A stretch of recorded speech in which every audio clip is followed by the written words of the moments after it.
Hello, today I'm going to be giving you a short tutorial on the mini bean stitch, and I will be using Dara Moore's Essentials DK yarn. So with the mini bean stitch, or with the bean stitch, you chain multiples of 2 plus 1, so you have an odd number of chains to start off with. So I am going to chain 11,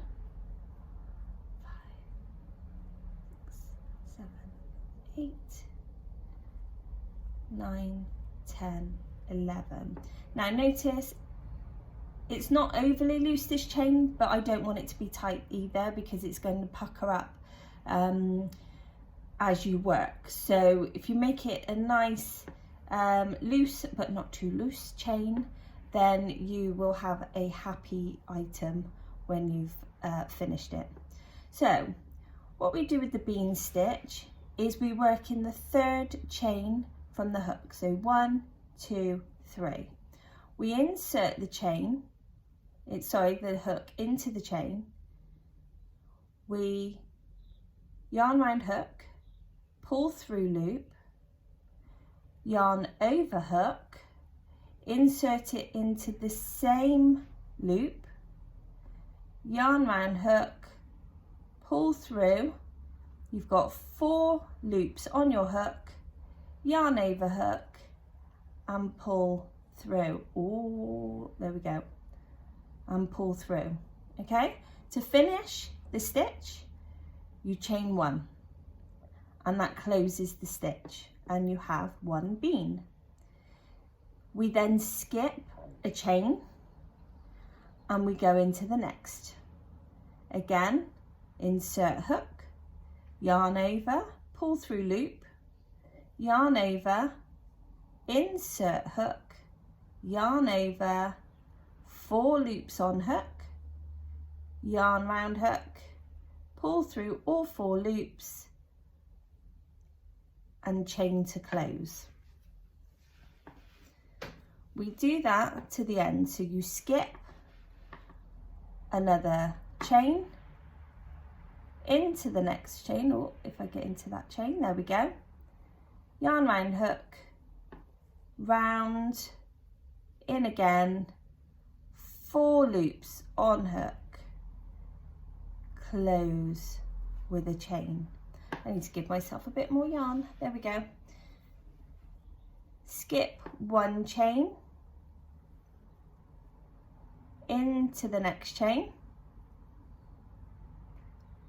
insert, yarn round hook, insert, yarn round hook, pull out, 4 loops, bring yarn through 4, chain to close. One more time. So as you can see, I've got 2 chains left. Ideal, because that brings me to the very end. Skip this chain, work into this chain. So insert hook, one last time, yarn around hook, pull through loop, yarn round hook, insert hook again, yarn round hook, bring through loop, 4 loops on my hook, yarn over hook and bring it through 4 loops, chain to close. That is your foundation row. There's your foundation row. To work the next one, you chain 1 more, giving you 2 chains at the end, and then you start to work into the gaps between the bean stitches. So as you can see here, I've got 1 here and 1 here. We work into the first one always as we go along. So you insert your hook, yarn over, draw through, yarn over, pop it into the same space, yarn over, pull through loop. You've got 4 loops, yarn over, draw through all 4 loops and then chain to close.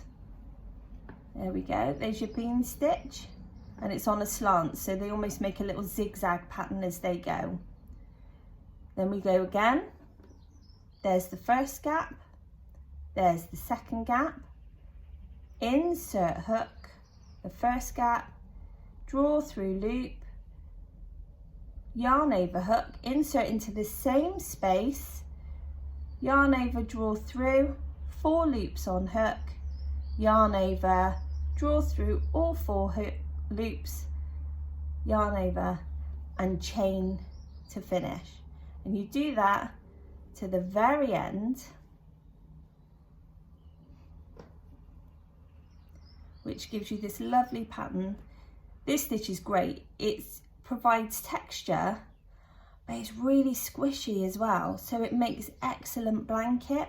It's like a little puff stitch, but if you wanted to make a blanket, obviously a cushion, a headband, anything like that, it does add an extra dimension to the weave of the item that you're making. So it is lovely. It's really quite a thick stitch. So when you get to the end, okay, you've got your last bean here, and there's the loop that you'll be working into. So you insert your hook, yarn over, pull through loop, yarn over, insert hook, yarn over, bring through. You've got your 4 loops on your hook, yarn over, bring through all 4, and then you chain to close. And that's it. That's how you work a bean stitch.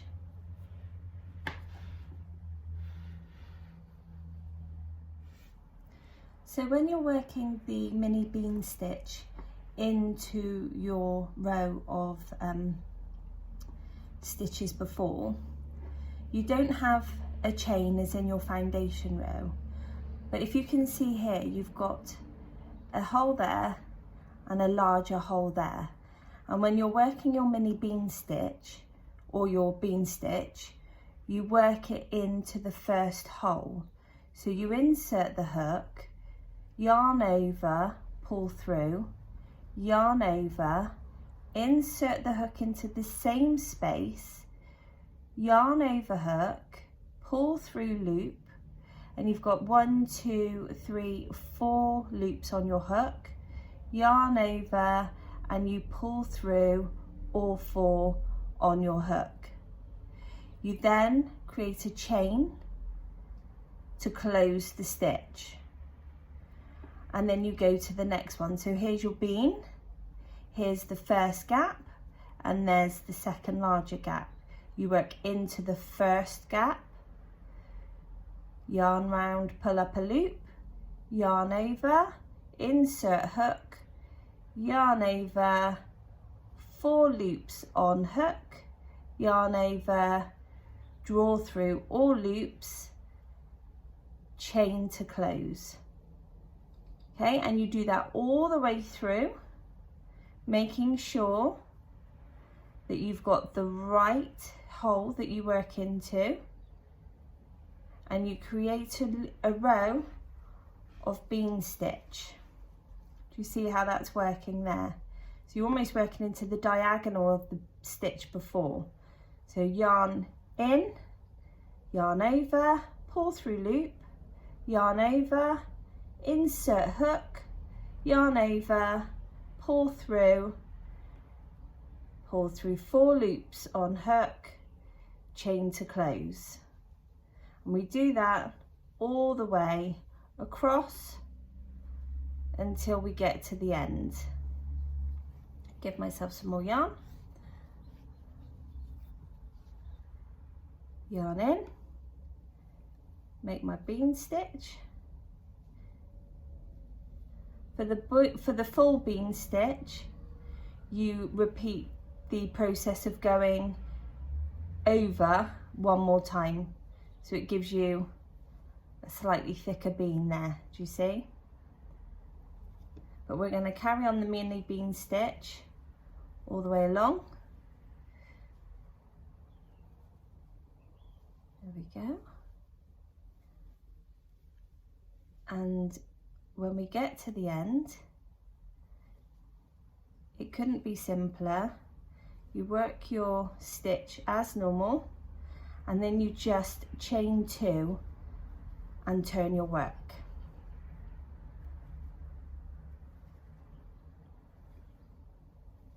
gives you a nice neat edge as you work. So when it comes to giving it an edge, if you're making a blanket or a cushion, then it's easy to work into. So when you get to the end, here's the final bean stitch. There's the hole that we're going to be working into. There's the gap. See, so there's your bean stitch. There's your gap that you're going to work into. You make your final stitch in there, like so. You do your chain to close, and then one more chain to finish and turn. And that is how you complete the bean stitch. So now we've come to the end of our 2 rows of mini bean stitch. I just wanted to show you how you can change colour. So you get to the end and you chain 1 to close the stitch, and then I bring in my second colour, just hook it over the hook like so, and draw through the loop from the previous chain. It will sit there, it will feel a bit loose at first, but don't worry, because it will tighten as you go, and you can then carry your yarn up the side of your project. So if I just turn as if to work, so you've got that. Now you can hold it, ooh, there we go. You can hold it behind your work and just seal it almost into the first stitch. So there's our first loop, there's our second one, we're going to work into the first one. Looks a bit loose, don't worry. Pop it through, yarn over, draw through, insert hook, yarn over, got 4 on the hook, and then we'll close it with a chain. Okay, so you can just pull the little white strand there and it closes everything up. Don't worry about this too much, you can get rid of it when you pop a border on, so don't worry. And then you just continue to stitch as normal, and you have effortlessly changed your colour. Like I said, don't worry about these strands. I've cut these strands, but you can carry them up the work. So as long as you don't pull them too tightly when you join them, you can just have them coming up the side of the work. I've obviously used 3 colours here, so it wasn't too complicated. I didn't get myself into a pickle. You can carry them up the work, and then you don't have to worry about cutting and weaving in your ends, because when you come to put a border on, you can just crochet over the ends, the sides, and it will completely hide these strands of wool. So you don't necessarily have to carry them up the side. Like I said, I've done this, and what I can do, what I have done in the past, is literally just knotted them as I go up, ever so gently, because you don't want to pull the piece too tight.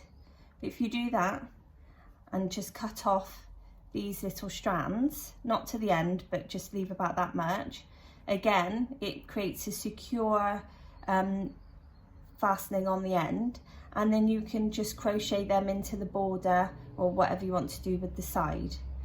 So that's quite a good way of doing it as well, if you don't want 3 balls of wool or however many balls that you're working with floating around all over the place. So that's that for changing colour.